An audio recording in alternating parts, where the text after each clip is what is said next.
The latest development of the two Canadians detained in China, Michael Kovrig and Michael Spavor, is a particularly sad and petty one.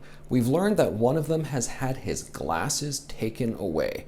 They are still being confined pretty much 24/7 in their cells. They're being interrogated every day, but one of the few dignities remaining to someone confined in a small space in prison like that is that you can do things like read and write to pass the time, to keep sane. Well, this has now been taken away from one of them. And it's just one of the continuing turning of the screws that China has been doing against Canada ever since we first arrested Men Wanzhou, the Huawei CFO, and prepared her for the extradition proceedings to be sent to the United States. Now, it's getting to the point that the months are ticking by, the days are chalking up, and this is well over 100 days that these guys have been held under incredibly dubious circumstances. There is not a single voice in Canada that's willing to step forward and say, well, China may have a case against these guys. We know it's all bogus. We know it's all nonsense. So why don't we call it for what it is? The two Michaels are hostages. China is holding Canadian citizens hostages. Prominent ones at that. An ex-diplomat currently on leave from his diplomatic duties, and in the other case, an entrepreneur. It's simply unacceptable.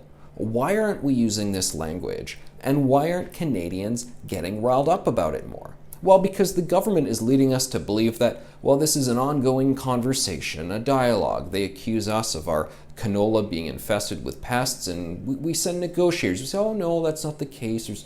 There's not actually pests there. They turn around and ban all of our meat imports. And we say, okay, well, we'll smooth it over. We'll work it over. The detained Canadians, what do? We ask U.S. President Donald Trump to bring it up with President Xi Jinping. Now, there's a back and forth as to whether he did or he didn't, but it's probably most likely that even if Trump did bring it up, he brought it up at the end of the conversation. He said, oh by the way, Justin from Canada, he asked me to bring this thing up. Anyway, I know we're talking about trade, we're talking about U.S. matters here, but if you can figure out this thing, I don't know, I told him I'd bring it up, so just, there you go, see what you can do about it. It's not like Donald Trump met with him singularly to focus on this issue and to get results on this issue. It should be a fight that we're fighting.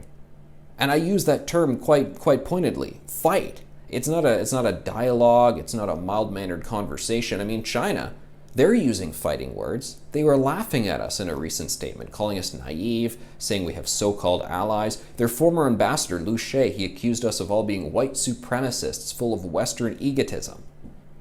I mean, no more Mr. Nice Guy here. It's incredibly frustrating to watch Prime Minister Justin Trudeau treat this as if it's anywhere within the realm of normalcy. It's just not. And I think one way we can change this is by changing our language. Like I said, these guys are hostages. Let's call it like it is, and let's start denouncing it and say, release our hostages.